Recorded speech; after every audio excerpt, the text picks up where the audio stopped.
تو سورہ یوسف کی آیت نمبر 67 اور 68. اعوذ باللہ السمیع العلیم من الشیطان الرجیم بسم اللہ الرحمن الرحیم. وقال یا بنی، انہوں نے کہا کہ اے میرے بیٹو. یعقوب علیہ السلام نے اپنے 11 بیٹوں کو اب نصیحت کی اکٹھی. 12 تو یوسف علیہ السلام تھے، 11 یہ بیٹے، بنیامین سمیت 10 بیٹے وہ اور بنیامین 11واں. لا تدخلوا من باب واحد، مت داخل ہونا ایک دروازے سے. یعنی اس وقت شہروں کے باہر فصیلیں ہوتی تھیں، مختلف دروازے ہوتے تھے.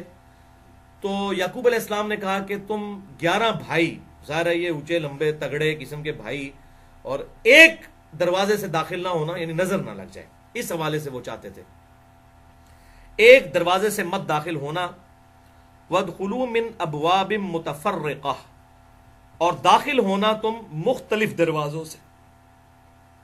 2-3 بھائی ایک دروازے سے، 2-3 دوسرے سے، 2-3 تیسرے سے، مختلف دروازوں سے تم داخل ہونا. وَمَا أُغْنِي عَنْكُمْ مِنَ اللَّهِ مِنْ شَيْءٍ، ہاں نہیں پہنچا سکتی کوئی چیز بھی فائدہ تمہیں اللہ تعالیٰ کی تقدیر کے مقابلے پر. یعنی انہوں نے ساتھ اپنا عقیدہ بھی کلیئر کیا کہ یہ جو میں نظر سے بچانے کے لیے کوشش کر رہا ہوں، اس کے باوجود اگر کوئی تقدیر میں تمہارے لیے کوئی تکلیف لکھی ہوئی، وہ تو آ کر رہنی ہی ہے. میری یہ تدبیر جو ہے تمہیں روک نہیں سکتی.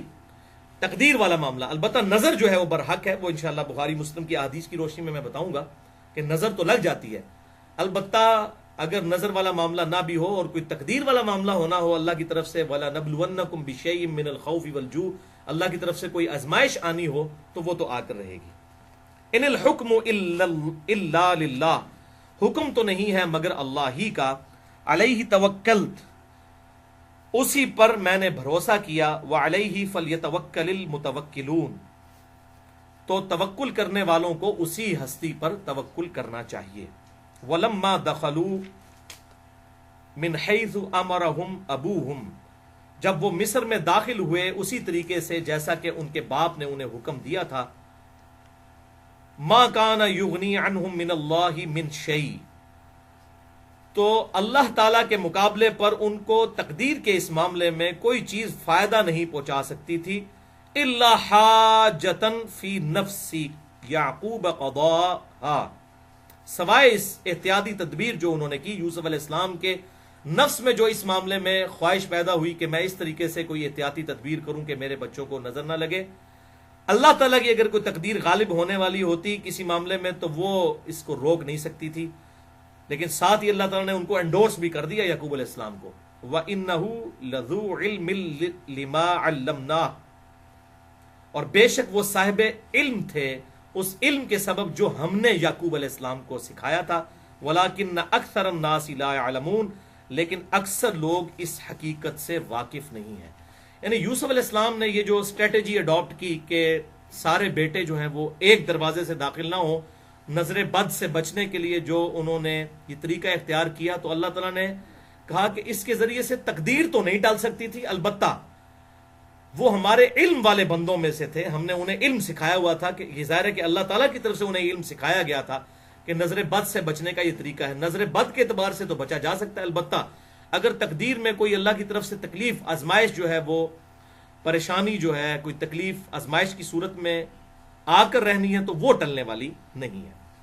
اب یہاں پر میں اس حوالے سے تھوڑی نظر بد کے حوالے سے بھی گفتگو کر لیتا ہوں. اس کانٹیکسٹ میں 5 صحیح الاسناد احادیث انشاءاللہ ڈسکس کروں گا، اور 5 کی صحیح بخاری اور صحیح مسلم سے ہیں الحمدللہ. پہلی حدیث صحیح بخاری اور مسلم کی متفق علیہ حدیث ہے. بخاری میں 5739، مسلم میں 5725، کہ آپ صلی اللہ علیہ وسلم نے ایک لڑکی کو دیکھا جس کا چہرہ زرد پڑ چکا تھا. تو آپ صلی اللہ علیہ وسلم نے ارشاد فرمایا، اس لڑکی کو دم ڈلواؤ، اسے نظر لگی ہے. تو یہ حدیث بخاری اور مسلم دونوں میں موجود ہے. یعنی وہ چہرے کے آثار دے کر آپ صلی اللہ علیہ وسلم نے فرمایا کہ اس لڑکی کو لگتا ہے نظر لگ گئی ہے، اس کو دم کرواؤ. دوسری حدیث صحیح مسلم میں انٹرنیشنل نمبرنگ کے مطابق 5732 ہے کہ صحابہ اکرام علیہم رضوان کہتے ہیں کہ ہم دور جاہلیت میں کچھ دم کیا کرتے تھے، کچھ اسی طریقے سے ہم پڑھ کر پھونکا کرتے تھے مختلف مریضوں کی شفا کے لیے. تو آپ صلی اللہ علیہ وسلم سے ریکویسٹ کی تو آپ صلی اللہ علیہ وآلہ وسلم نے ارشاد فرمایا مجھ پر اپنے دم پیش کرو زمانے جاہلیت کے جو اس وقت تم کرتے تھے، اگر ان میں شرک نہ ہو تو ان دموں کو کرنے میں کوئی حرج نہیں ہے۔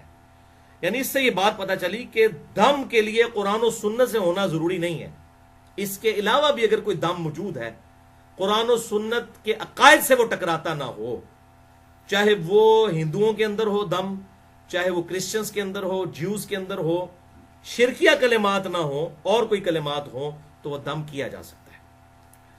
اور اسی میں ظاہر امپلائڈ ہے یہ بات کہ اگر قرآن حکیم سے بھی کسی نے کوئی ایکسپیرینس کے ذریعے یہ بات سمجھ لی ہے کہ یہ آیت پڑھنے سے اس علاج اس معاملے کا ہو جاتا ہے، چاہے وہ قرآن و سنت میں نہ بھی موجود ہو، ایکسپیرینس کے ذریعے کسی کو یہ بات پتہ چلی ہے، تو اس طرح کے دم کرنے میں بھی شرعی طور پر کوئی قباحت نہیں ہے اس حدیث کے تحت، اور اس کی ایکسپلینیشن صحیح مسلم میں اگلی حدیث سے ہو جاتی ہے۔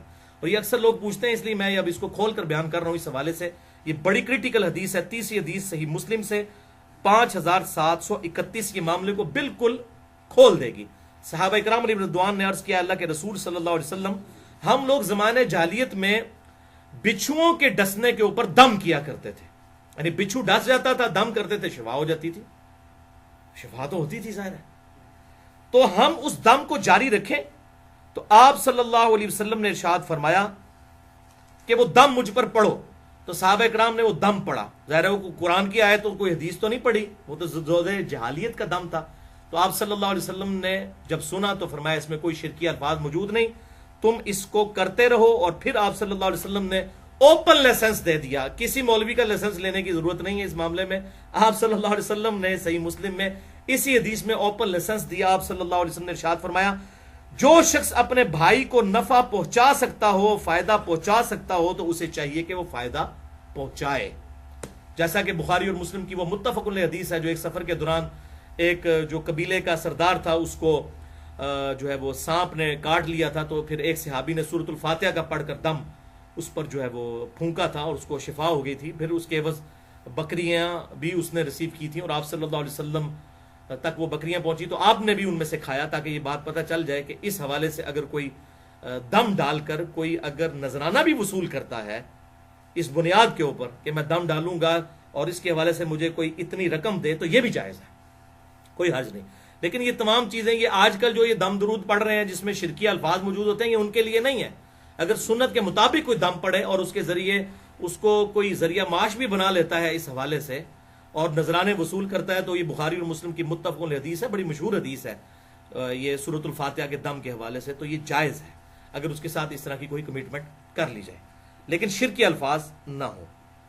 تو اس میں آپ صلی اللہ علیہ وآلہ وسلم نے معاملہ بالکل کھول کر بیان کر دیا۔ سوال اینڈ میں یہ اپنی گفتگو انشاءاللہ مکمل کر لوں۔ اچھا، چوتھی حدیث بھی صحیح مسلم سے ہے، انٹرنیشنل نمبر کے مطابق 5702، کہ آپ صلی اللہ علیہ وسلم نے ارشاد فرمایا العین حق، نظر کا لگ جانا یہ حق بات ہے کہ ایسا ہو جاتا ہے، نظر لگ جاتی ہے۔ پھر آپ صلی اللہ علیہ وسلم نے ساتھ ہی ارشاد فرمایا اگر کوئی شے تقدیر پر بھی سبقت لے جاتی تو وہ نظر ہے، اور جب نظر لگ جائے اور کوئی شخص تم سے غسل کا مطالبہ کرے تو اس کے لیے غسل کر دیا کرو۔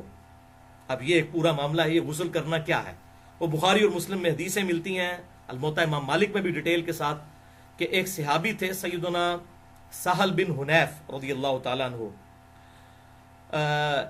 ان کو نہاتے ہوئے دوسرے صحابی نے دیکھا، عامر بن ربیعہ رضی اللہ تعالیٰ عنہ نے۔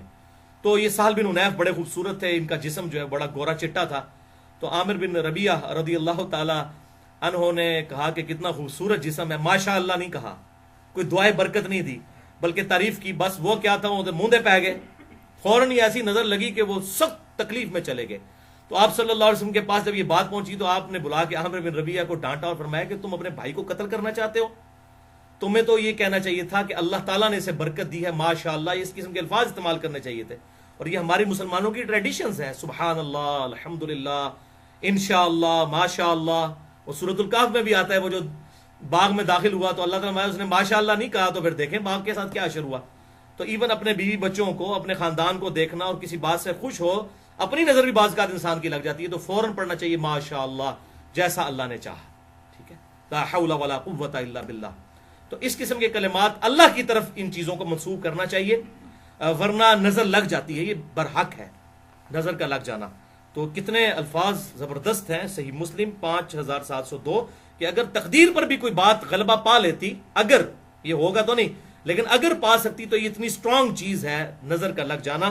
جب غسل کا مطالبہ کیا جائے تو غسل کرو. اور وہ میں واقعہ سنا رہا تھا جو آپ بخاری اور مسلم میں ہے، الموطا امام مالک میں بھی ڈیٹیل کے ساتھ آیا، مشکات میں بھی موجود ہے.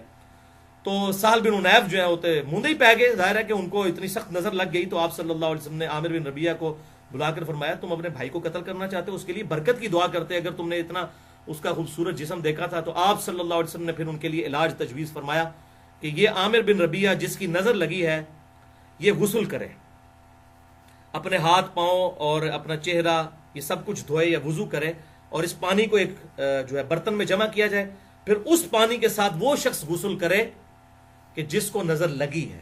تو ایسا جب کیا گیا تو ان کی نظر اتر گئی، وہ بالکل ٹھیک ہو گئے. تو یہ وہ مسلم میں جو الفاظ ہیں، جب غسل کا مطالبہ کیا جائے تو غسل کر دینا چاہیے. تو آپ سے بھی اگر کوئی مطالبہ کر دیتا ہے کہ جی جناب غسل کرو، لگتا ہے تہاڈی نظر لگی ہے، تو پھر مطالبہ پورا کرنا ضروری ہو جائے گا اس حوالے سے. تو اس کے لیے پورا غسل کرنا ضروری نہیں ہے. اس میں بھی الفاظ موجود ہیں کہ وہ اس صحابی نے وضو کیا، اپنے چہرے پہ پانی ڈالا، یہ چھوٹا غسل ہی ہوتا ہے نا وضو جو ہے، اور ہاتھ جو ہے کونیوں تک دھوئے، تو اس طریقے سے پاؤں دھوئے، تو وہ پانی جمع کیا گیا، پھر اس سے غسل کروایا گیا. تو سہل بن عنیف رضی اللہ تعالیٰ عنہ کو اللہ تعالیٰ نے اس کی برکت سے شفا دے دی. اچھا، 5ویں حدیث. اب یہ تو ساری باتیں ہوں گی اتنی ڈینجرس، علاج کیا ہے ان چیزوں کا؟ اصل چیز تو یہ ہے نا، اکثر لوگ پوچھ رہے ہوتے ہیں نظر کا علاج کیا ہے، نظر کا دم کیسے ڈالا جائے. تو دم تو مختلف لوگوں نے ایکسپیرینس سے بھی حاصل کیے ہیں. سورہ قلم کی جو آخری آیات ہیں، وَإِن يَكَادُ الَّذِينَ كَفَرُوا لَيُزْلِقُونَ، یہ میں آپ کو پڑھ کے بھی سنا دیتا ہوں، اس کا تھوڑا ترجمہ بھی اس حوالے سے، یہ بڑی امپورٹنٹ آیات ہیں.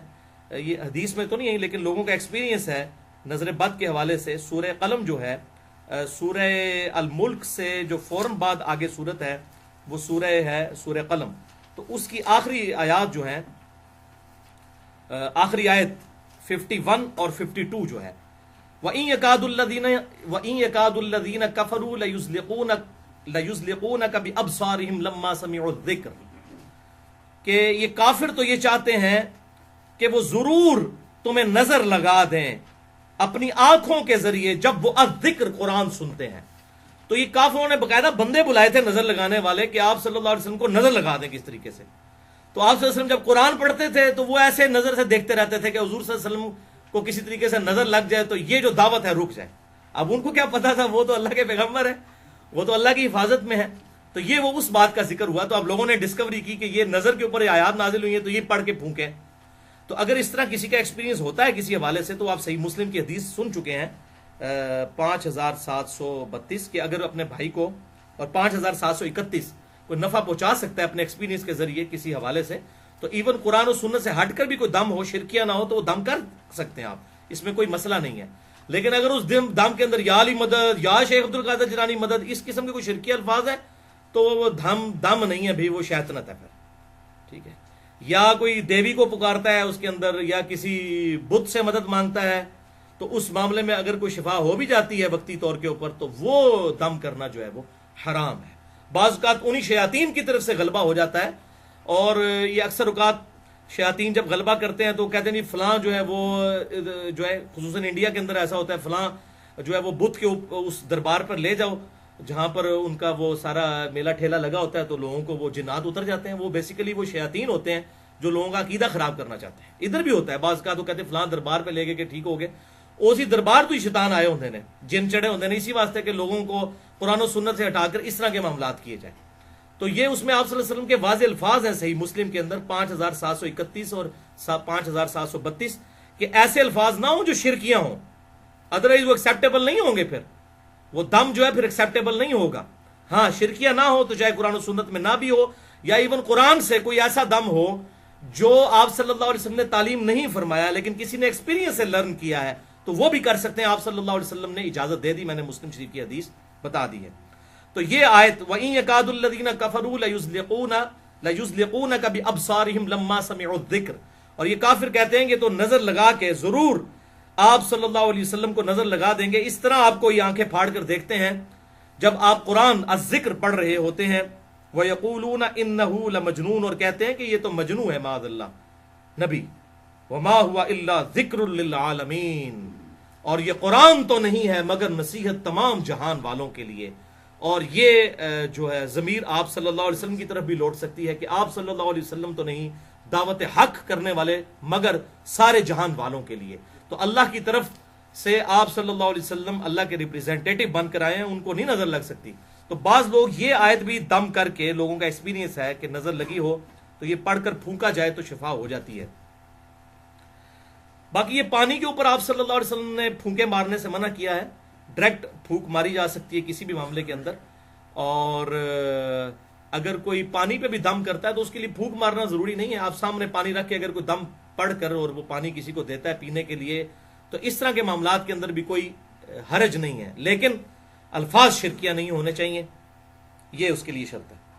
تو یہ 5ویں حدیث بخاری اور مسلم کی متفق علیہ حدیث ہے، جس میں دم جو بتایا گیا ہے آپ صلی اللہ علیہ وسلم کی طرف سے جو سنت دم ہے نظر بد سے بچنے کا. صحیح بخاری میں حدیث ہے اور سنن ابی داؤد میں ہے.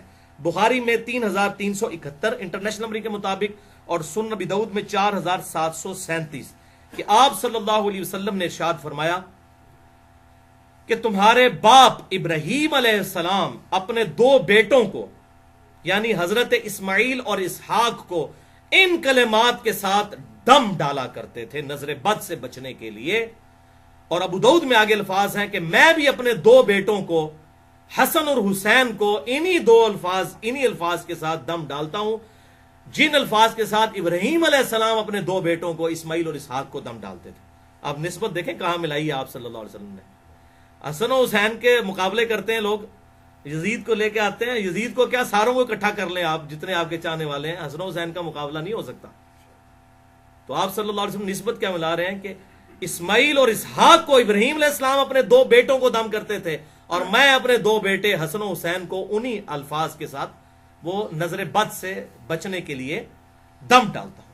اعوذ بکلمات اللہ التامہ من کل شیطان وہامہ ومن کل عین لامہ. میں اللہ کی پناہ مانگتا ہوں، اللہ کے کلمات تامہ کی پناہ مانگتا ہوں تمام شیاطین سے اور وہامہ اور تمام زہریلے جانوروں سے، ومن کل عین لامہ اور ہر اس آنکھ سے جو نظر لگا دیتی ہے، تکلیف پہنچانے والی آنکھ سے، نظر بد سے میں اللہ تبارک و تعالی کی پناہ مانگتا ہوں. یہ آپ خود پڑھیں اور اس کے بعد آپ پھونک دیں بچوں کے اوپر. اور اس طرح بھی ہوگا کہ آپ اس کو عربی لنگوسٹک کے اعتبار سے جو سنن ابی داؤد میں آتا ہے، اعیذکما، میں تم دونوں کو پناہ میں دیتا ہوں اے حسن و حسین. اعیذکما، اعیذکم ہوگا میں تم سب کو پناہ دیتا ہوں، یہ عربی لنگوسٹک کے اعتبار سے. تو اگر سارے بیوی بچوں ماں باپ سب پہ دم ڈالنا ہے تو آپ کہیں گے اعیذکم بکلمات اللہ التامہ من کل شیطان وہامہ ومن کل عین لامہ. ٹھیک ہے، یہ تا آتے ہیں تو یہ وقف ہوں گے. اعوذ بکلمات اللہ التامہ، یہ تا ہے گول تو ہا بن جائے گی. من کل شیطان وہامہ ومن کل عین لامہ. تو یہ الفاظ ہیں جو صحیح بخاری 3371 اور سنن ابی داؤد 4737 نمبر حدیث کے اندر الحمدللہ آئے ہیں. بہرحال اس حوالے سے یہ بات یاد رکھیں بھائیوں کہ یہ جتنے بھی اس قسم کے اذکار ہیں، سنت اذکار، اس کے علاوہ بھی ہیں، میں آج انشاءاللہ کچھ بتا بھی دیتا ہوں مزید. اگر کسی کو یہ دعا یاد نہیں تو اور دعائیں جو ہماری پریکٹس کے اندر موجود ہیں وہ دعائیں بھی اگر ہم مانگیں تو انشاءاللہ اس کی برکت سے اللہ تعالیٰ اس قسم کی مشکل اور پریشانیاں دور کر دیتا ہے. بہرحال اس کو آپ سمجھ لیں، میڈیکل کی فیلڈ کے اندر بھی 2 طرح کے علاج ہوتے ہیں. ایک کو ہم کہتے ہیں پریونٹیو علاج، حفاظتی علاج، جیسے یہ ویکسین ہے، کسی بیماری سے بچنے کے لیے ویکسین لگائی جاتی ہے، یعنی بیماری ہونے سے پہلے ہی ویکسینیشن کی جائے، اس کو ہم کہتے ہیں پریونٹیو ٹریٹمنٹ. ہماری انجینئرنگ کی فیلڈ میں بھی اس قسم کے پریونٹیو علاج کیے جاتے ہیں مشینوں کے. مثلا مشین کو تیل دینا، یہ تیل کیوں دیا جاتا ہے؟ پریونٹیو مینٹیننس کے طور پر، تاکہ ایسا نہ ہو کہ تیل دیں گے تو ظاہر ہے اس تیل کی وجہ سے وہ پرزے ذرا دیر سے گھسیں گے. آپ موٹر سائیکل کے چین کو بھی تیل دیتے ہیں، تو یہ پریونٹیو مینٹیننس کہلاتی ہے کہ مصیبت پڑنے سے پہلے ہی آپ اس کو پریونٹ کریں۔ تو اکثر قرآن و سنت کے جو علاج ہیں یہ پریونٹیو مینٹیننس ہے، علاج ہے، اس اعتبار سے کہ آپ سنت اذکار پڑھیں اور اس کی برکت سے اللہ تعالیٰ آپ کو محفوظ رکھے گا۔ وہ میں اذکار انشاءاللہ بتا بھی دیتا ہوں آپ کو، یہ ہمارے چھپے ہوئے بھی موجود ہیں اس حوالے سے الحمدللہ۔ اور دوسرا علاج ہے کیوریٹو، کہ اب ایک کسی پہ مصیبت ٹوٹ پڑی ہے اور اب آپ نے اس کا علاج کرنا ہے۔ اب ظاہر ہے پریونٹیو علاج اس میں اس طریقے سے کارگر ثابت نہیں ہوگا، یہ بات یاد رکھیے گا۔ جیسے میڈیکلی بھی پریونٹیو علاج تو اس وقت تک ہے جب تک بیماری لگے نا، جب بیماری لگ جائے تو ظاہر ہے پھر آپ کو کیوریٹو علاج کروانا پڑے گا، اس کا علاج کرنا پڑے گا، اس بیماری کا علاج کرنا پڑے گا۔ اور اس حوالے سے بسا اوقات کسی عامل کے پاس بھی لے کے جانا پڑ جاتا ہے، کسی کو جنات کی شکایت ہو یا کوئی اسی طریقے سے، بعض اوقات جنات انسان کے اندر حلول بھی کر جاتے ہیں، یہ بھی بخاری اور مسلم سے ثابت ہے، کسی کے اوپر جنات کا غلبہ بھی ہو جاتا ہے، قرآن میں بھی آیا ہے کہ جنات بعض لوگوں پر اترتے ہیں۔ تو اس قسم کے جب معاملات ہوں گے تو کسی عامل کے پاس لے جانا چاہیے، اور وہ عامل ایسا ہو جو کتاب و سنت کے اندر اندر ہی علاج کرے، چاہے وہ کسی جگہ سے بھی کرے، کوئی بھی قرآن کی آیت پڑھ کے، لیکن کوئی شرکی الفاظ نہ پڑھے۔ تو وہ عامل عموماً جو ہے اس طریقے سے جنات وغیرہ نکال دیتے ہیں، اور اس میں اگر وہ کوئی پیسے بھی ڈیمانڈ کرے تو میں نے آپ کو بتایا بخاری اور مسلم سے ثابت ہے، سورۃ الفاتحہ کے دم کے لیے صحابہ کرام علیہم رضوان نے وہ ان سے بکریوں کا ریوڑ پورا ڈیمانڈ کیا تھا، حتیٰ کہ صحابہ میں پھر اختلاف ہو گیا، بخاری اور مسلم میں آتا ہے۔ تو پھر آپ صلی اللہ علیہ وسلم کی خدمت میں پیش کیا گیا معاملہ، آپ نے فرمایا ان بکریوں میں سے مجھے بھی دو، میں بھی کھاتا ہوں۔ تو آپ صلی اللہ علیہ وسلم نے خود کھا کر امت کو یہ انڈورس کر دیا کہ اس طریقے سے کمائی اس حوالے سے لی جا سکتی ہے۔ تو اب اس کو برا ماننے کی ضرورت نہیں ہے، اگر کوئی اس کے ذریعے کوئی اور معاملات چلا رہا ہے شرکیہ تو وہ اس کو ہم غلط کہیں گے۔ مطلب ناک کے اوپر مکھی بیٹھ جائے تو ناک کو تو نہیں کاٹ دینا نا، آپ نے مکھی اڑانی ہے۔ جو بات ٹھیک ہے وہ ٹھیک ہے بالکل، جو غلط ہے وہ غلط ہے۔ تو جتنی بات حق ہے ہم اتنی حق بات کو مانتے ہیں، جو باطل بات ہے ہم اس کو ماننے کے لیے تیار نہیں ہوں گے۔ تو اس کا باریک سا فرق بھی ضرور سمجھنا چاہیے۔ اس معاملے میں انسان کو جو ہے وہ فوراً جذباتی نہیں ہونا چاہیے کہ یار یہ کیا کہہ رہا ہے کہ ایسا کیا جا سکتا ہے۔ تو یہ الحمدللہ بخاری اور مسلم میں موجود ہے۔ ہاں اب اگر آج تک ہمیں کسی نے نہیں بتایا تو ان تو مولویوں کو گریبان پکڑے، اسی تو مولویوں کے خلاف ہیں کہ یہ مولوی جو ہیں یہ جو ہے وہ اپنے فرقے کی باتیں بتاتے ہیں ایک دوسرے کو نیچا دکھانے کے لیے۔ تو اس طریقے سے جو کیوریٹو مینٹیننس، جو کیوریٹو ٹریٹمنٹ ہوگا کسی کا، اس کے لیے کسی عامل کے پاس لے کر جائیں تو وہ علاج کر دیتا ہے۔ اور بعض اوقات وہی علاج کوئی عامل کرتا ہے جو مطلب کوئی نیک انسان ہو تو اس کا بعض اوقات جلدی اثر بھی ہو جاتا ہے۔ اب میں آپ کو اپنا پریکٹیکل ایکسپیرینس بتاتا ہوں، یہ بھی کچھ دن پہلے کی بات ہے۔ اب میں یہ کو نہیں اپنی کوئی نیکی کوئی میں آپ کو بتانے لگوں، میں علاج نہیں کرتا، نہ اس کے بعد کوئی مجھے ای میل کرنا شروع کر دے جناب ساڈے جن کارڈ دو فون ہوتے بھی لوگ جینوں کاٹ رہے ہوتے ہیں، وہ کہتے ہیں موبائل سامنے، آپ ایڈوانس طریقہ کہتے ہیں موبائل سامنے رکھو بندے دے، اور واقعی اثر بھی ہوتا ہے۔ وہ ادھر سے پڑھتے ہیں پاکستان سے لوگ انگلینڈ میں بیٹھے وہ واقعی اس کا علاج بھی کر رہے ہوتے ہیں۔ پر میں یہ کام نہیں کرتا ہوں، لیکن میں آپ کو بتا رہا ہوں آج تک میں نے کبھی کام نہیں کیا، یہ میرا زندگی کا پہلا اور شاید آخری ایکسپیرینس ہوا ہو۔ کچھ دن پہلے وہ ہمارے یہاں پہ وہ درس میں آتے ہیں، شانی بھائی آج نہیں آئے ہوئے ہیں، تو ان کے ساتھ بچپن سے کوئی چیز اٹیچ ہے، تو بعض اوقات ان کے اندر حلول بھی کر جاتی ہے۔ ادھر میرے سامنے بھی ایک دفعہ ہم یہاں پہ کھڑے تھے تو اچانک وہ ایسے کانپنے شروع ہو گئے، دھڑل سے پیچھے ہی جا کے گرے۔ تو اس طرح اکثر وہ جو ہے وہ گر پڑتے ہیں، وہ چیز ان کے اندر چلی جاتی ہے اور پھر وہ تھوڑے عرصے کے لیے کنٹرول کرتی ہے، پھر باہر نکل جاتی ہے۔ تو ان کو پھر ہم نے یہ صبح شام کے اپنے گرین کارڈ اور بلو کارڈ میں نے کہا کہ آپ پڑھنے شروع کریں۔ تو مجھے وہ 2 ہفتے پہلے کی بات ہے، مسجد میں ظہر کے بعد ہم بیٹھے ہوئے تھے، مجھے کہتے ہیں جی ولی بھائی بڑا فائدہ ہوا ہے اس کے ذریعے نا، اب میرے اندر نہیں وہ چیز جاتی کم از کم، اب باہر آ کے کھڑی ہو جاتی ہے، لیکن میں جب وہ باہر آ کے کھڑی ہوتی ہے تو میں پھر ذکر نہیں کرتا، میں چاہتا ہوں ایک دفعہ میرے سامنے آ جاؤ، میں خدا دن آیا تو مقابلہ کرنا ہے بھائی، میرے سامنے آ جائے ایک دفعہ۔ تو کہتا جی میں ایک بار تکڑے ہوں، میں کہ ایک کام نہ کرو، جب آپ کے پاس بھی فیل ہو کے آئی ہے تو آپ فوراً یہ سنت اذکار اعوذ بکلمات اللہ التامات من شر ما خلق یہ پڑھیں، یا بسم اللہ الذی لا یضر پڑھیں، یا معوذات آخری 3 صورتیں پڑھیں، اس قسم کی جو وہ 5 سنت اذکار میں اینڈ پہ بتا دیتا ہوں۔ تو بہرحال وہ بیٹھے ہوئے تھے نا، مجھ سے گفتگو کرتے ہوئے کہتے ہیں علی بھائی آ گئی چیز دوبارہ، تو کہتے ہیں بالکل میرے پیچھے آگے بیٹھ گئی اور اس نے مجھے یوں نہ پکڑ لیا، تو میں نے نا ان کو اسی وقت نا ان کے کندھے پہ نا اپنا ہاتھ رکھ کے نا، تو میں نے بلند آواز سے پڑھا اعوذ بکلمات اللہ التامہ من کل شیطان وہامہ ومن کل عین لامہ، کہتے ہیں جی غائب ہو گئی ہے۔ تو اس طریقے سے یہ ان اذکار کی برکت ہے فوراً پڑھنے سے۔ تو میں نے کہا بھائی آپ یہ دعا بھی یاد کریں اور فوراً پڑھا کریں، مقابلہ نہ کریں کسی کے ساتھ، اپنی روحانیت کو کوئی ٹیسٹ نہیں کروانا کسی نے، جب ایسے معاملات ہوں تو اللہ تعالیٰ کے آپ پناہ میں آنے کی کوشش کریں سنت اذکار کے ذریعے. اس حوالے سے میں نے بڑی ڈیٹیل گفتگو کی ہے مسئلہ نمبر 82 کے نام سے اسماء اعظم جو ہیں سنت اذکار, اور اس میں میں نے یہ اپنے جو بلو کارڈ اور گرین کارڈ ہے ان کا تعارف بھی اس میں کروایا تھا. یہ دنیا دار لوگ بھی گرین کارڈ اور بلو کارڈ دیتے ہیں اور ہم بھی دیتے ہیں. یہ گرین کارڈ جو ہے یہ فرض نماز کے بعد کے اذکار ہیں, اور بلو کارڈ صبح و شام کے سنت اذکار ہیں. تو یہ الحمدللہ ہماری جو ویب سائٹ ہے ahlsunnatpark.com, اس پہ اس کا اوریجنل PDF کورل ڈرا کی فائل سے ہم نے جو ہے وہ ڈیٹیکٹ کر کے ڈالا ہوا ہے. وہ 5 MB کی فائل ہے, وہ اپنے آپ اس پہ کریں. اس کا اینڈرائڈ بھی انشاءاللہ ایک بھائی ہمارے بنا رہے ہیں, وہ اینڈرائڈ بھی اس کا بن جائے گا, آپ کے اینڈرائڈ فونز کے لیے اویلیبل ہوگا. بل یہ PDF فارم میں تو بلو کارڈ اور گرین کارڈ ضرور ڈاؤن لوڈ کریں, اور یہ الحمدللہ ہم نے اب ہزاروں کی تعداد میں چھپوائے ہیں, انشاءاللہ آپ کو مل بھی جائیں گے. ان میں یہ سنت اذکار لکھے ہیں. بہرحال میں نے آسانی کے لیے انہی میں سے 5 سنت اذکار جو ہیں یہ الگ سے پرنٹ بھی کروائے تھے.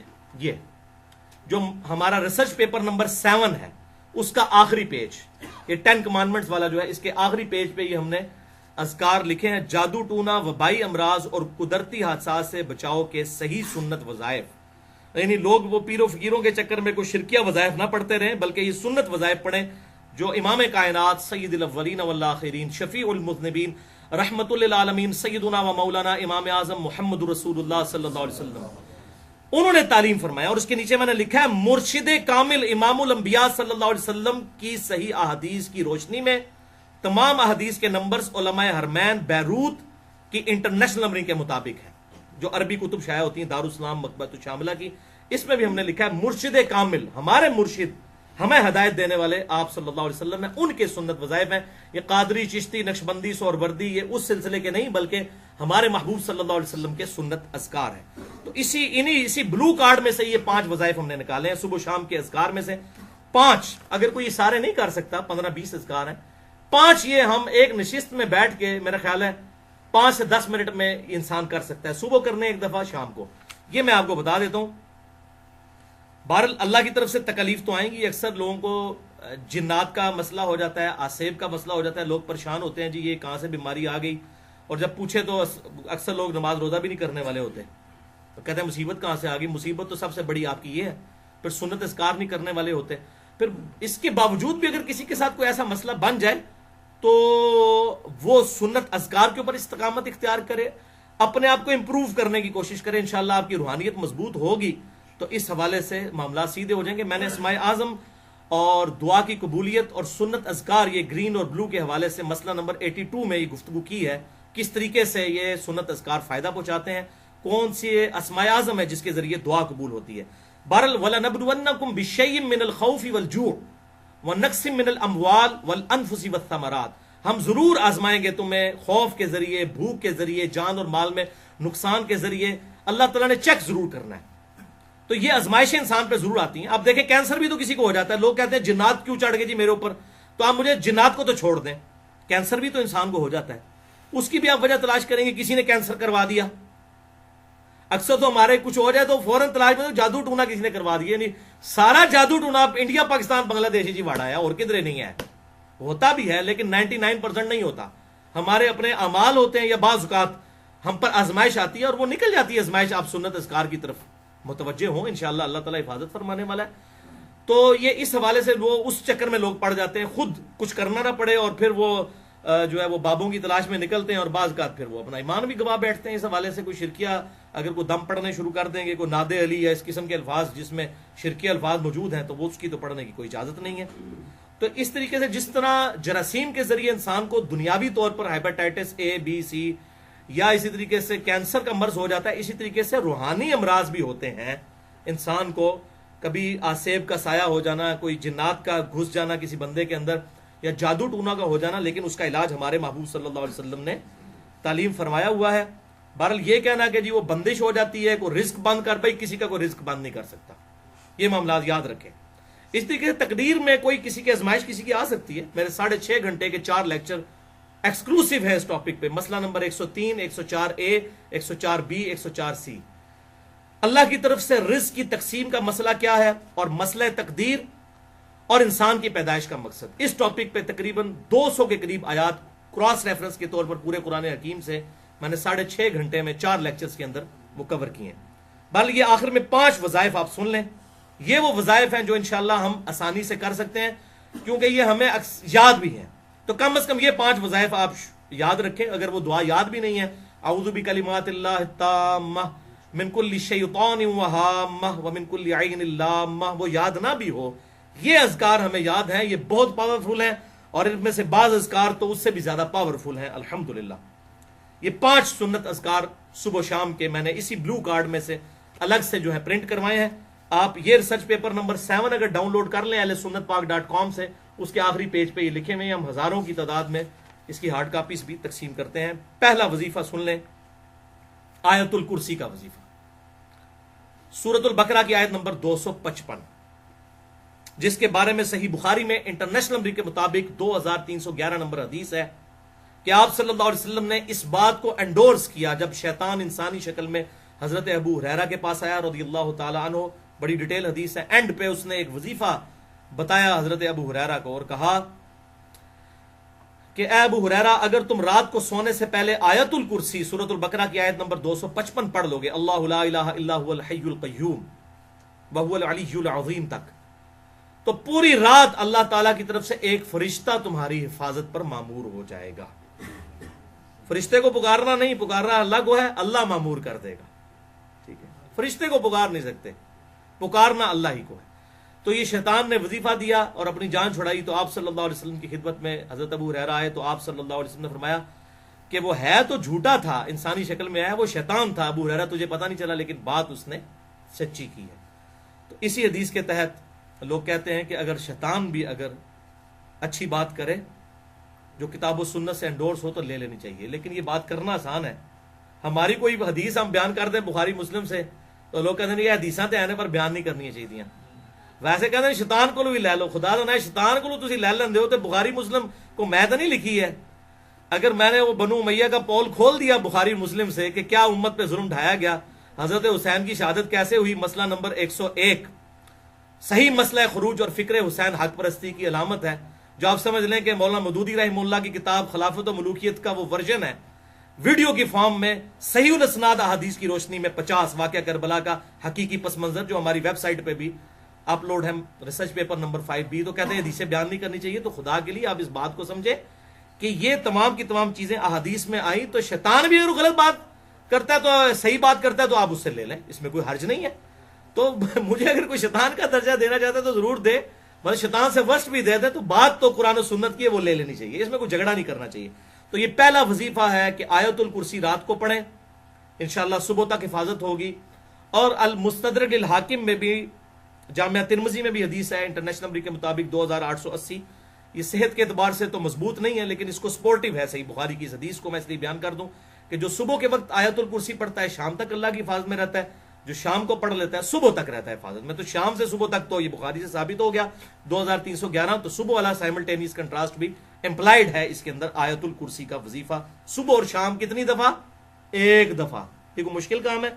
ویسے آپ نے فجر کے بعد بھی 1 دفعہ پڑھ لیا تب بھی ٹھیک ہے. وہ سنن نسائی الکبریٰ کے اندر صحیح سند کے ساتھ یہ حدیث موجود ہے کہ آپ صلی اللہ علیہ وسلم نے فرمایا، سنن نسائی الکبریٰ میں 9928 نمبر حدیث ہے انٹرنیشنل نمبر کے مطابق کہ جو فرض نماز کے بعد آیت الکرسی پڑھے گا مرتے ہی جنت میں داخل ہو جائے گا. لیکن نماز پڑھے گا نماز پڑھے بغیر تو نہیں جان چھوٹ رہی، نماز پڑھنے کے بعد پڑھے گا، خالی آیت الکرسی پڑھنے سے جنت میں نہیں جائے گا. تو آیت الکرسی وہ ہم جو فجر کے بعد 1 دفعہ پڑھ لیتے ہیں وہ بھی ہو جاتی ہے اس حوالے سے. اگر ہم اہتمام کے ساتھ پڑھ لیں گے، لادہ سے پڑھ لیں تو زیادہ بہتر ہے. دوسرا وظیفہ زبردست، یہ اکثر لوگ کہتے ہیں تعویذ لے کے آئے نا پیر صاحب کو، تعویذ بڑے کام کا تعویذ. اور تعویذ کو ہم بھی مانتے ہیں لیکن سنت تعویذ کو، تعویذ کیا کہتے ہیں؟ پناہ دینے والی. اعوذ بکلمات اللہ، میں اللہ کی پناہ میں آتا ہوں. تعویذ کیا ہوتا ہے؟ پناہ دینے والی چیز. تو ہم سنت تعویذ کو مانتے ہیں اور سنت تعویذ آپ صلی اللہ علیہ وسلم نے خود تعلیم فرمایا. صحیح بخاری میں حدیث ہے انٹرنیشنل نمبر کے مطابق 5017 نمبر اور سنن ابی داؤد میں 5082 نمبر کہ آپ صلی اللہ علیہ وسلم نے ارشاد فرمایا کہ معوذات، 3 پناہ دینے والی صورتیں، 3 تعویذ معوذات. ایک ہے معوذتین، وہ 2 بن جاتے ہیں، قل اعوذ برب الفلق اور قل اعوذ برب الناس. لیکن یہاں الفاظ ہیں بخاری میں معوذات، 3 پناہ دینے والی صورتیں، یہ اگر کوئی پڑھ لے تو یہ 3 صورتیں شیطان، جنات اور جادو کے خلاف اللہ کی پناہ میں آنے کا ذریعہ ہے. یہ تعویذ ہیں یہ 3 صورتیں. اور بخاری میں 5017 نمبر حدیث اسی کانٹیکسٹ میں موجود ہے کہ آپ صلی اللہ علیہ وسلم معوذات رات کو سونے سے پہلے 3 دفعہ پڑھتے تھے. 3 دفعہ سورہ اخلاص، 3 دفعہ سورۃ الفلق اور 3 دفعہ سورۃ الناس. آخری 3 صورتیں معوذات، 3 پناہ دینے والی 3 تعویذ. اب مجھ سے وہ پوچھتا ہے تعویذ میں نے مننے جناب تعویذ کیوں نہیں؟ 3 تعویذ پڑھ کے 3 دفعہ آپ صلی اللہ علیہ وسلم ہاتھوں کو پھونک کے اپنے پورے جسم پہ جہاں تک ہاتھ پہنچتا تھا آپ صلی اللہ علیہ وسلم دم کیا کرتے تھے. یہ ہے سنت. دم کو بھی ہم مانتے ہیں. اور قربان جب حضرت عائشہ کے الفاظ ہیں اسی حدیث میں کہ جب حضور بیمار ہو گئے تو میں یہ صورتیں پڑھا کرتی تھی، پڑھ کے آپ کے ہاتھوں پر پھونک کے آپ کے ہاتھوں کو ہی آپ کے جسم پہ پھیرا کرتی تھی، اپنے ہاتھوں کو نہیں. ظاہر ہے وہ تو مبارک ہاتھ ہے. تو حضرت عائشہ پڑھتی تھی، حضور صلی اللہ علیہ وسلم کو دم ڈالتی تھی، لیکن دم ڈالنے کے بعد حضور کے ہاتھوں پر پھونک کے حضور کے ہاتھوں کو ہی حضور کے جسم پر صلی اللہ علیہ وآلہ وسلم پھیرا کرتی تھی. تو یہ بہترین تعویذ ہیں. تو یہ تعویذ کے حوالے سے بھی سمجھ لیں، تعویذ لٹکانا جو ہے گلے کے اندر قرآنی سورت کا یا قرآنی آیت کا، اس کا ثبوت آپ صلی اللہ علیہ وسلم سے نہیں ملتا، صحابہ اکرام علیہم رضوان سے نہیں ملتا. ایک صحابی کا ملتا ہے لیکن وہ روایت ضعیف ہے. وہ سنن ابی داؤد سے اور مسند امام احمد سے پیش کی جاتی ہے کہ عبداللہ بن عمر بن عاص رضی اللہ تعالیٰ عنہ چھوٹے بچوں کو تو دم ڈالا کرتے تھے، جو بڑے بچے تھے ان کو دم ڈالا کرتے تھے، اور چھوٹے بچے جو پڑھنا نہیں جانتے تھے ان کے گلے میں تختی لٹکا دیتے تھے، اعوذ بکلمات اللہ التامات من شر ما خلق، اعوذ بکلمات اللہ التامات من شر ما خلق، یہ لکھ کر. وہ آگے آ بھی جائے گا، یہ وظیفہ بھی ہے اس میں. تو یہ روایت پکی ضعیف ہے. اس میں محمد بن اسحاق مدلس ہیں اور ان سے روایت کر رہے ہیں، اور محمد بن اسحاق تدلیس کر رہے ہیں. لیکن جو حنفی ہمارے بھائی ہیں بریلوی اور دیوبندی، ان کے نزدیک تو محمد بن اسحاق مردود راوی ہیں، حالانکہ ہمارے نزدیک یہ ثقہ راوی ہیں، انس بن مالک کے شاگرد ہیں.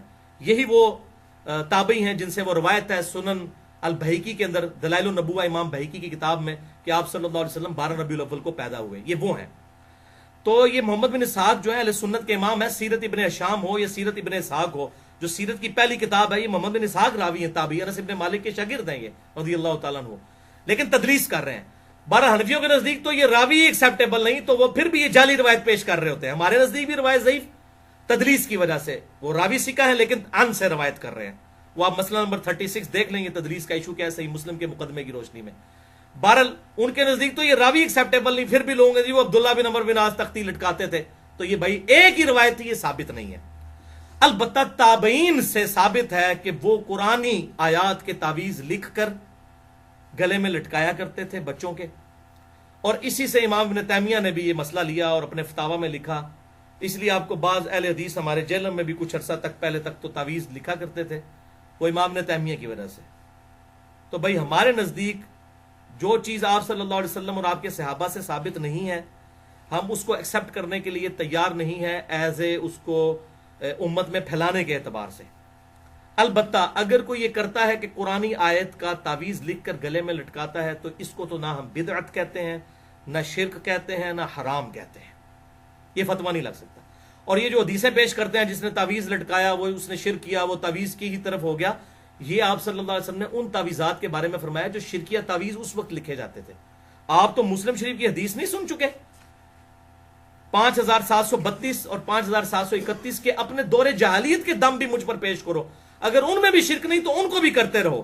تو یہ کیسے ہو سکتا ہے کہ آپ صلی اللہ علیہ وسلم جو دم کی اجازت دے رہے ہیں اور وہ تعویذ نہ لٹکانے، وہ شرکیہ تعویذ ہوتے تھے جن کو آپ صلی اللہ علیہ وسلم نے لٹکانے سے منع کیا. ورنہ کسی مسلمان کی جرت ہے کہ قرآن کی آیت لکھ کے وہ کسی کے گلے میں لٹکائے تو آپ اس کو کہیں کہ اس نے شرک کیا؟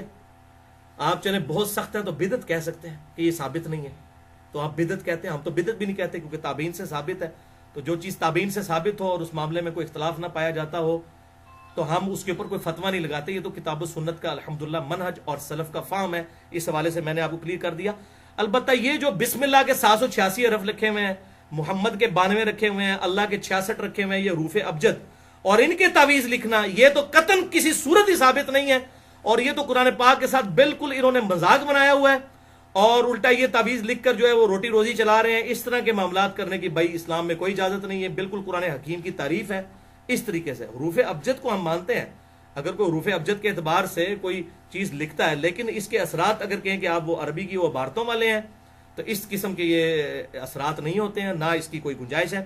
تعویذ لٹکانے کے اعتبار سے میرا اپنا پوائنٹ آف ویو یہ ہے بھائیوں کہ دیکھیں شہد کے چاٹنے میں ہی شفا ہوگی نا، سورۃ النحل میں آیا کہ شہد میں شفا ہے، تو اب کوئی شہد کی بوتل گلے میں لٹکا لے کہ جی قرآن میں آیا شہد میں شفا ہے، تو شہد سے شفا حاصل کرنے کا طریقہ بھی آپ صلی اللہ علیہ وسلم نے سکھایا، جو بخاری مسلم میں آتا ہے ایک صحابی کا پیٹ خراب ہو گیا، آپ نے فرمایا اسے شہد دو، وہ بھائی آیا کہا جی اور خراب ہو گیا، فرمایا کہ اللہ کا قرآن سچا ہے تیرا بھائی جھوٹا ہے، ٹھیک ہے دوبارہ شہد دے، 2-3 دفعہ دیا تو شفا ہو گئی۔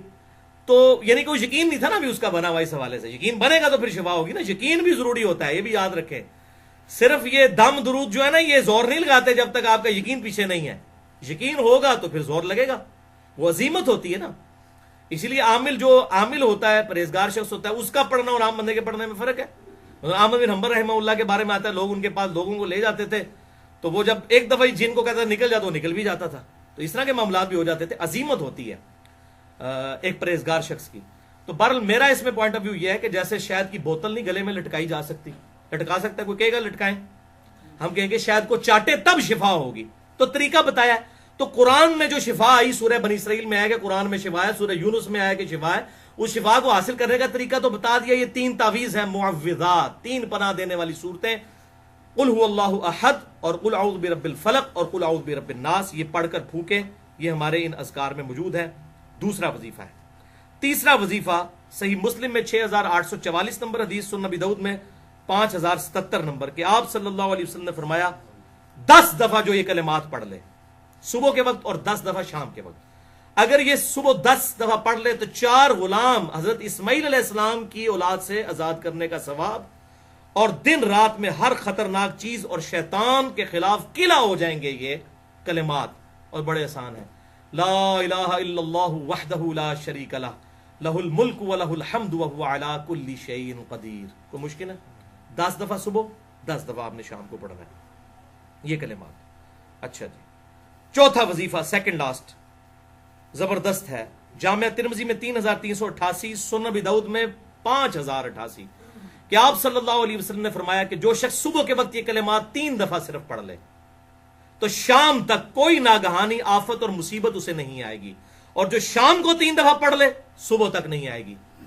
بسم اللہ الذی لا یضر مع اسمہ شیء فی الارض ولا فی السماء وہو السمیع العلیم، اللہ کے نام کے ساتھ کہ جس کے نام کی برکت سے زمین و آسمان میں کوئی چیز نقصان نہیں پہنچا سکتی، وہی سننے والا اور علم رکھنے والا ہے۔ یہ آپ شام کو پڑھ لیں صبح تک اللہ کی حفاظت میں، صبح پڑھ لیں شام تک، شیطان کے خلاف قلعہ ہیں یہ الفاظ الحمدللہ۔ اور یہ حدیث بڑی زبردست ہے، ترمذی اور ابو داؤد میں آگے بھی الفاظ چلتے ہیں اس حدیث میں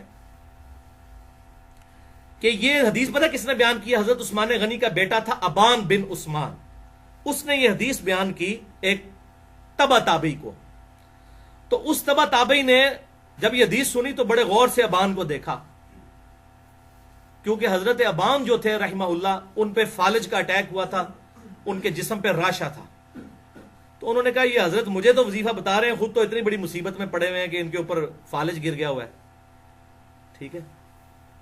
تو حضرت ابان نے فرمایا اللہ کی قسم میں نے عثمان اپنے باپ پر جھوٹ نہیں باندھا، یہ وظیفہ جو تمہیں بتا رہا ہوں جس دن مجھ پر یہ فالج کا اٹیک ہوا اس دن میں یہ صبح وظیفہ پڑھنا بھول گیا تھا، اس لیے تم پر یہ مجھ پر ناگہانی آفت دیکھ رہے ہو کہ میں خود بھول گیا تھا بسم اللہ الذی لا یضر پڑھنا۔ آپ یقین دیکھیں ان کا کتنا تھا، وہ کہتے ہیں میں وظیفہ نہیں پڑھا اس واسطے میں کام پہ گیا۔ تو منو اینج نہ ویکھ تو کہ بھئی آپ پہ تے فالج دا اٹیک ہے تے سانو پہ وظیفہ دس دے، کوئی مصیبت نہ ہے تے سب تو بڑی مصیبت تے پئی ہوئی ہے، سب سے بڑی مصیبت تو آپ پہ پڑی ہے کہ آپ پر یہ فالج کا اٹیک ہوا، تو مجھے ایسے مت دیکھو میں اس دن یہ وظیفہ کرنا بھول گیا تھا۔ آپ یقین دیکھیں کس لیول کا یقین تھا۔ یہ جامعہ ترمذی 3388 اور سنن نبی داؤد 5088 نمبر حدیث میں یہ آگے بھی یہ الفاظ موجود ہیں کہ ابان رحمہ اللہ نے وہ بات بتا دی کہ بھائی میں اس دن یہ وظیفہ پڑھنا بھول گیا تھا اور کوئی مسئلہ نہیں تھا، یعنی اگر میں نے یہ وظیفہ پڑھا ہوتا تو میرے ساتھ ایسا معاملہ نہ ہوتا۔ یہ تھا ان کا یقین اس حوالے۔ تو یقین میں نے کہا کہ یقین ہوگا تب وظیفہ رنگ لائے گا، ادروائز اگر یقین نہیں ہوگا پھر وظیفہ بھی کوئی کام کرنے والا نہیں ہے۔ بہرحال یہ بھی نہیں ہو سکتا کہ آپ یہ وظیفہ پڑھ کے تو بسم اللہ الرحمن الرحیم پڑھ کے تو ساکٹ میں 2 انگلیاں ڈال دیں، یہ نہیں ہوگا۔ یہی قرآن نے کہیں گارنٹی دی ہے کہ آپ جب خود اپنے اوپر مصیبت طاری کریں گے تو مصیبت آپ کے اوپر نہیں آئے گی، آئے گی انشاءاللہ، بجلی لگے گی، آپ جل جائیں گے، ختم بھی ہو سکتے ہیں، یہ ہوگا ایسے۔ یہ قرآن نے نہیں کہا کہ آپ نے ٹیسٹ کرنا ہے اس کو۔ بہرحال اس حوالے سے میں آپ کو ایک پرسنل بات بتاتا ہوں۔ جب شیخ زبیر لیزئی رحمہ اللہ پہ فالج کا اٹیک ہوا، نومبر میں ان کی ڈیتھ ہوئی نا، 10 نومبر 2013 کو، تو 2 مہینے پہلے آپ آ جائے، ستمبر میں، اگست یا ستمبر میں پہلے ہفتے میں ان پہ فالج کا اٹیک ہوا۔ تو ہمارے بھائی وہ بڑے سمجھدار ہیں، وہ کہنے لگے کہ مجھے کہتے ہیں کہ علی بھائی میں نے تو پہلے دن ہی جان لیا تھا کہ شیخ صاحب نہیں بچیں گے۔ میں نے کہا کیوں؟ وہ کہتے ہیں کہ شیخ صاحب وظائف پہ بڑا استقامت کیا کرتے تھے، تو وہ بلکہ اکثر میں بھی جب ان کو فون کرتا تھا میں کہتا شیخ صاحب آپ کے بڑے حاسدین ہیں، آپ وظیفہ نہ بھولا کریں، کیونکہ 1-2 بار ان پہ قاتلانہ حملہ بھی ہوا، انہوں نے پسٹل بھی رکھی ہوتی تھی اپنی حفاظت کے لیے اپنے پاس۔ تو کہتے ہیں علی بھائی میں وظیفے کرتا ہوں ریگولرلی، وظیفے نہیں میں چھوڑتا۔ تو مجھے بھائی کہتے ہیں کہ مجھے نہیں لگتا شیخ صاحب اب بچیں گے، کیونکہ موت کو کوئی وظیفہ نہیں ٹال سکتا۔ یعنی اگر کسی کی اس بیماری میں موت لکھی ہوئی ہے نا، اس بیماری میں موت، پھر یہ وظیفہ اثر نہیں کرے گا، کیونکہ موت تو اٹل ہے، وہ تو ڈیفائن ہے، وہ تو قرآن میں آئے ایک لمحہ نہ آگے نہ پیچھے۔ اگر کسی بیماری نے آپ کو موت کے دروازے تک لے کر جانا ہے پھر وہ اس وظیفے سے نہیں ٹلے گی۔ تو یہ بھی ذرا ذہن میں رکھنا ہے اس حوالے سے، ورنہ کوئی کہ جی موت بھی تو بہت بڑی مصیبت ہے، وہ ٹل جائے تو موت نہیں ٹل سکتی۔ تو وہی ہوا، اللہ تعالیٰ ان کی غلطیاں معاف کرے، ان کو نیک کاموں کا اجر عطا فرمائے۔ بالو ان کی جو علمی خدمات ہیں اس پہ میرا ویڈیو لیکچرز کے پروفز کے ساتھ مسئلہ نمبر 80 ریکارڈ ہے۔ شیخ زبیر لیزئی رحمہ اللہ ایک حق گو عالم دین، اور اکثر آج لوگ میرے اوپر بڑی تہمتیں بھی لگاتے ہیں اور فیس بک پہ بھی چڑھا دیتے ہیں کہ یہ اپنی طرف سے کوئی شیخ صاحب پہ جھوٹ باندھتا تھا۔ بھئی میں نے کوئی گن پوائنٹ پہ وہ ویڈیوز ریکارڈ کروائی ہیں، میری ہر بات کے ساتھ شیخ صاحب کے جو 12 موقف جس میں وہ آج کل کے اہل حدیث علماء سے اختلاف رکھتے تھے، وہ پورے ان کے ویڈیو پروفز کے ساتھ موجود ہیں۔ میں نے اس کے علمی دلائل دیے، اس کے بعد شیخ صاحب کے کلپس ڈالے، گن پوائنٹ پہ نہیں، ان کی اپنی ریکارڈنگز۔ ہاں یہ ہے کہ ریکارڈنگ میں نے کی تھی، کیونکہ میں نے ہی ان کو قائل کیا تھا کہ ویڈیو بنوائیں، ورنہ وہ پہلے ریلیکٹنٹ تھے اس ایشو پہ۔ بہرحال میں نے یہ ضمناً ذکر کر دیا۔ اب آخری وظیفہ سن لیں آپ، وہی جو صحیح مسلم میں تھا نا، جو مشکل آپ کو یاد نہیں ہو رہا تھا کیونکہ ہم پڑھتے نہیں ہیں عموماً، جو صحیح بخاری میں 3371 نمبر، اعوذ بکلمات اللہ التامہ من کل شیطان وہامہ ومن کل عین لامہ، اس کی بجائے اگر یہ وظیفہ آپ بچوں میں پڑھ کے پھونک دیں تو یہ بھی زبردست ہے۔ صحیح مسلم میں حدیث ہے انٹرنیشنل نمبرنگ کے مطابق 6880 اور مسند احمد میں 7898۔ ایک شخص کو بچھو کاٹ گیا رات کے وقت، تو آپ صلی اللہ علیہ وسلم نے فرمایا اگر تو شام کو یہ پڑھ لیتا نا، اعوذ بکلمات اللہ التامات من شر ما خلق، میں اللہ تعالیٰ کے کلمات تامہ کی پناہ میں آتا ہوں ہر اس چیز کے شر سے جو اللہ تعالیٰ نے پیدا کی ہے، تو تجھے کبھی بھی بچھو کا ڈنک اثر نہ کرتا۔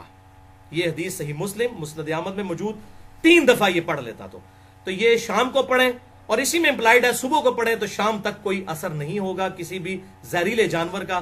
تو اب یہ 5 وظیفے جو ہیں میں نے الحمدللہ سنت وظائف اس بلو کارڈ سے علیحدہ کر کے یہ ریسرچ پیپر نمبر 7 کے آخری پیج پہ موجود ہیں، اس کو تو آپ ضرور کریں اگر باقی نہیں کر سکتے۔ میں ان کو پھر رپیٹ کر دیتا ہوں۔ پہلا وظیفہ آیت الکرسی کا وظیفہ صبح اور شام 1 دفعہ۔ دوسرا وظیفہ معوذات کا، 3 پناہ دینے والی صورتیں، آخری قرآن کی 3 صورتیں، سورۃ الاخلاص، سورۃ الفلق اور سورۃ الناس، 3 دفعہ رات کو سونے سے پہلے جسم پہ دم کرنا ہے، اور 3 دفعہ صبح کے وقت پڑھنی ہے، اور ہر فرض نماز کے بعد بھی پڑھنا ثابت ہے، فرض نماز کے اذکار میں گرین کارڈ میں آپ دیکھ لیجئے گا۔ تیسرا وظیفہ جو ہے وہ روزانہ 10 دفعہ پڑھنا ہے صبح کے وقت، لا الہ الا اللہ وحدہ لا شریک لہ لہ الملک ولہ الحمد وہو علی کل شیء قدیر، اور 10 دفعہ شام کو۔ شیطان اور جنات کے اگینسٹ اللہ تعالیٰ کی حفاظت ہوگی اور مضبوط قلعے میں آ جائیں گے۔ چوتھا وظیفہ صبح اور شام 3 دفعہ، بسم اللہ الذی لا یضر مع اسمہ شیء فی الارض ولا فی السماء وہو السمیع العلیم، اور 5واں وظیفہ صبح اور شام 3 دفعہ۔ ویسے حدیث میں شام کا ذکر ہے، صبح کا نہیں آیا، وہ اسی میں امپلائڈ ہے اجتہاداً، اعوذ بکلمات اللہ التامات من شر ما خلق۔ تو یہ اس کا ترجمہ بھی لکھا ہوا ہے گرین کارڈ پہ، بلو کارڈ پہ بھی، اور یہ ریسرچ پیپر نمبر 7 کا آخری پیج ہے، جادو ٹونا، وبائی امراض اور قدرتی حادثات سے بچنے کے صحیح سنت وظائف۔ اللہ تعالیٰ سے دعا ہے جو حق بات میں نے کہی اللہ تعالیٰ ہمارے دلوں میں راسخ فرمائے. اگر جذبات میں میرے منہ سے کوئی غلط بات نکل گئی تو اللہ تعالیٰ ہمارے دلوں سے معاف کر دے. ہمیں کتاب و سنت کی تعلیمات پر عمل کر کے دوسرے بھائیوں تک پہنچانے کی توفیق عطا فرمائے. سبحانک اللہم و بحمدک اشہد ان لا الہ الا انت استغفرک و اتوب الیک وما علینا الا البلاغ المبین.